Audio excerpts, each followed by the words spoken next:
전통적인 시각은 대학병원이나 또는 아주 최첨단 병원을 하이텍으로 만들어서 가자. 이것이 이제 그동안의 전략이었습니다. 아마 우리는 그 전략에 매우 익숙할 것입니다. 그렇지만 미래 전략은 그게 아니라 커뮤니티에서 나와 집과 그 커뮤니티가 그 속에서 의료 서비스 체계를 어떻게 만들 것이냐 이제 하는 것이죠.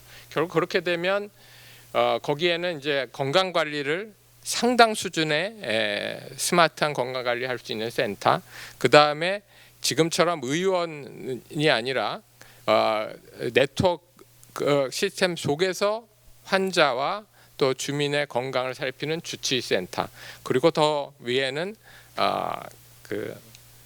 스마트 커뮤니티 병원이 있어서 이것이 다 네트워킹된 체계 안에서 움직여서 어떤 사람의 정보도 그 속에서 정보 관리가 되고 어디를 이 시스템 전체가 그 사람의 건강을 책임지는 이제 그런 시스템으로 넘어가야지 된다 이제 하는 것이죠. 그렇게 되면 개인이 모니터링한 데이터, 또 집에서 모니터링한 데이터, 이런 것들이 건강관리센터에서 데이터 관리가 되고 그것이 주치센터에서 필요하게 되면 의료적 관리를 하게 되고 더 필요하면 상급병원으로 넘기게 되는데, 이것이 다 네트워킹 상에서 이루어지기 때문에 당연히 중복 검사도 없고 또 의료에 대한 질 관리도 되는 그런 시스템을 만들어 가자 이제 하는 것이죠. 그래서 이 경우에 사람들이 걱정하는 것은 집에서 생활한 나의 건강은 굉장히 소중한 나의 개인 정보인데 이것을 남들이 활용하게 되면 어떻겠냐. 굉장히 중요한 문제입니다. 특히 AI 시대 이 문제는 반드시 해결해야지 되는데, 저는 이 문제도 기술적으로 충분히 가능하다. 저희가 생각하는 POD, 각 개인의 정보는 자기가 관리하지 중앙에서 집적해서 관리하지 않는다. 이제 중앙에서 집적해서 관리하는 시스템, 중국 같은 시스템 우리는 하면 안 된다고 생각합니다. 각 개인이 자기 정보를 필요에 의해서 전달할 수 있고 자기가 관리하는 시스템. 그렇지만 그 필요라고 하는 것이 자기의 필요고 또 의료적인 도움을 받는 거기 때문에 충분히 그 시스템을 만들어낼 수 있다. 저는 이렇게 생각을 하고, 결국은 집과 커뮤니티의 의료 서비스 체계를 어떻게 만들어서 병원에 연결시킬 것이냐에 관한 것이고, 이제 그것이 되면 결국은 스마트 건강 도시의 아주 기본적인 의료 건강 관리와 의료 서비스의 대부분을 해결할 수 있는 것이다. 저는 이렇게 생각합니다. 근데 사실은 뭐 저도 사실 이 시스템에 대해서 저 기획하고 내용도 만들고 스마트 헬스홈, 스마트 건강관리센터, 주치센터, 스마트 커뮤니티 병원, 그다음에 상급 병원이 어떻게 연결돼야 되는지에 대해서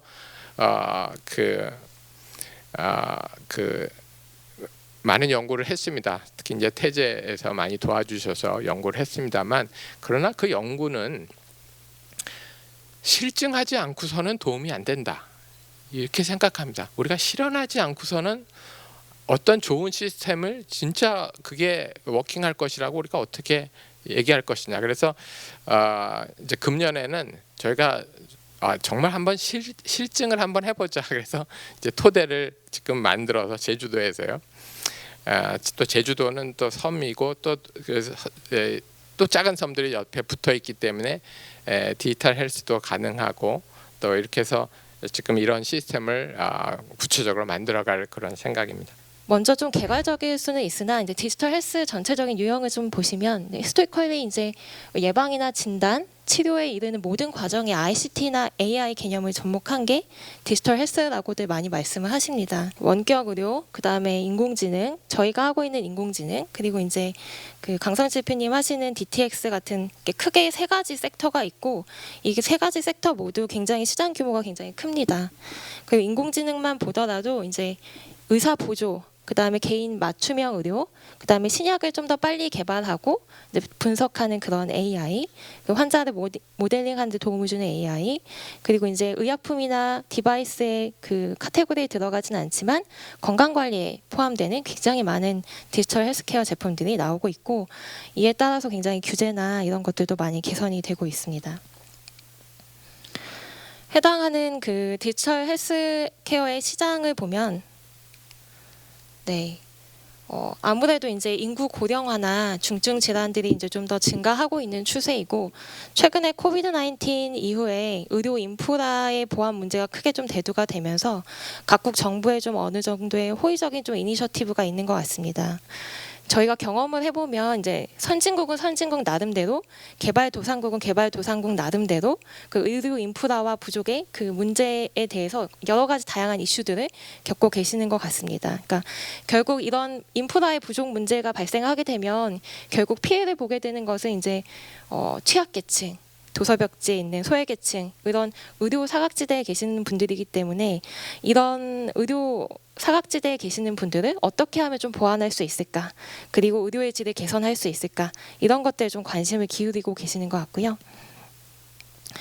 개발도상국 같은 경우는 기존에 의료 인프라가 없었던 환경들이 좀 있기 때문에 건보 재정을 좀 세이브하면서 좀 이런 인프라를 보완하면서 국민들에게 좀 체감할 수 있는 디지털 헬스케어가 뭐가 있을까, 많이들 고민을 하시는 것 같습니다. 20년 뒤 최고의 병원이란 어떤 병원일까? 20년 뒤 최고의 병원, 세브란스 병원인가요? 서울대 병원인가요? 저는 거기서 좀 다른 답을 내놨습니다. 아마 지금 없는 병원일 거다. 예. 자, 지금 다시 질문만 바꿔볼게요. 지금 최고의 마트는 어디입니까? 이마트입니까? 쿠팡인 것 같지 않습니까? 예, 사실 존재하지 않는 마트였어요. 예, 근데 그것이 소비자 중심으로 우리 주변 어디든 있습니다. 그리고 도시가 나를 중심으로 물류가 움직이는 겁니다. 그게 로켓 배송이죠. 그래서 이 물류 혁신, 그 쇼핑의 혁신은 이미 일어났습니다. 소비자의 그 섬세한 어떤 취향들을 알고, 마트는 절대 몰라요. 이 다음이 이 사람이 뭘 살지를 예측하고, 마트는 절대 몰라요.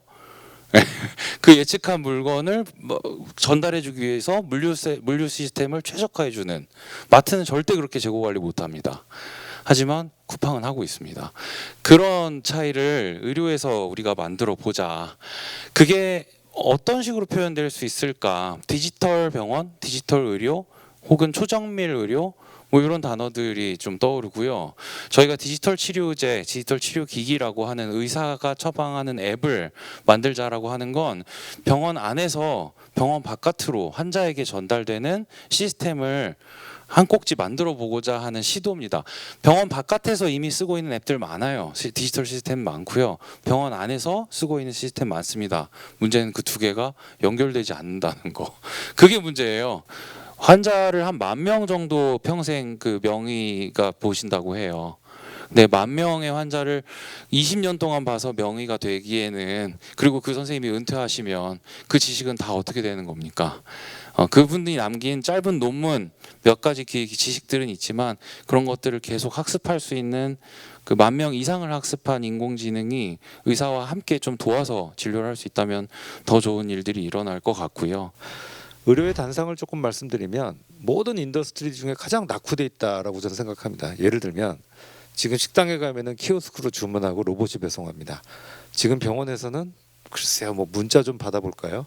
아직도 사람 만나야 되고 전화해야 되고 줄 서야 되고, 뭐 이런, 어떻게 보면 다 될 것 같은데 라는 것이, 뭐 비대면 진료라는 그 첫 번째 단계도 지금 못 넘어가고 있거든요. 그래서 아까 강성지 대표님, 또 르니세 박성현 선생님 말씀 주신 내용들이 다 가능하나 여러 가지 이슈 때문에 지금 안 되고 있는데, 이제 저는 바야흐로 지금 이 시대가 왔다라고 감히 생각을 합니다. 제가 보직이란 보직도 다 해본 것 같고요. 뭐 의사로서도 나름대로 뭐 제 섹터가 분명히 있었고, 근데 좀 아쉬운 거예요. 뭐가 아쉬웠나 하면은, 누가 나 좀 도와주면 안 될까, 이거밖에 없나 해서 이제 회사에 와서 제가 이제 좀 제일 불편했던 거를 한번 직접 들어가서 한번 해보자. 네이버에서 못하면 못하는 거지, 뭐 이런 식으로 생각해서 했던 것 같습니다. 근데 이 기술을 이용해서 간호사 의무 기록을 제일 먼저 만들어 본 것 같아요. 처음에 입사했을 때는 한 15,000시간의 음성 파일이 필요하다 그랬는데, 지금 불과 100시간 정도로 저희가 만들었고요. 처음에는 종양내과에서 만들었는데, 종양내과만 만들면 뭐 외과나 비뇨기과나 따로 만들어야 되는 줄 알았더니, 파운데이션 모델이 워낙 튼튼해서 저희가 이를 다 만들 수가 있었습니다. 그 다음에는 이제 아까 이 시니어 사회, 정말 전 화두라고 생각합니다. 일본에 지금 가보시면은 일본이 작년부터 의사 정원을 줄이고 있거든요. 의료인의 정원은 엄청나게 늘렸습니다. 무슨 얘기인가 하면 미래 의료에서는 의사가 많이 필요한 게 아닙니다. 간호사나 요양사가 많이 필요하지. 그래서 이제 의료 체계를 많이 이제 바꾸고 있고요. 요게 이제 저희가 뭐 저번에 용산에서도 보고 드렸던 내용인데, 그럼 어떻게 할 거냐? 그 이 사회사업사를 무한정 뽑을 수도 없습니다. 그래서 이런 AI 콜을 이용해서 사회 서비스를 하고 있는데요. 저희가 2년이 됐는데 정말 놀라운 사실은 전국에 지자체가 255개가 있는데 오늘 현재 120개에서 사용하고 계시고요. 이걸 AI가 자동으로 다 기록도 해주고 외출도 해주고 심지어는 알람도 좀 내주고 해서 이것은 정말 뭐 저희 나름대로는 AI를 이용한 세계 최초의 복지 서비스를 실현한 그런 아주 좋은 선도 모델이라고 생각을 합니다. 병원 안에 있는 양질의 데이터, 밀도가 높은 데이터라고는 이해하고 있지만 그래도 그 데이터와 데이터 사이에 분절적인 그 공간들, 빈 공간들은 있을 것이라는 판단하에 그 안에서 일어나는 여러 가지 우리가 충족시키지 못하는 의료의 수요들 를 좀 해결할 수 있는 실마리가 있다면 거기서부터 풀리면서 병원에서도 이 데이터를 우리가 틀어쥐고 있는 게 아니라 그래도 같이 공유하고 그 소비자와 개인에게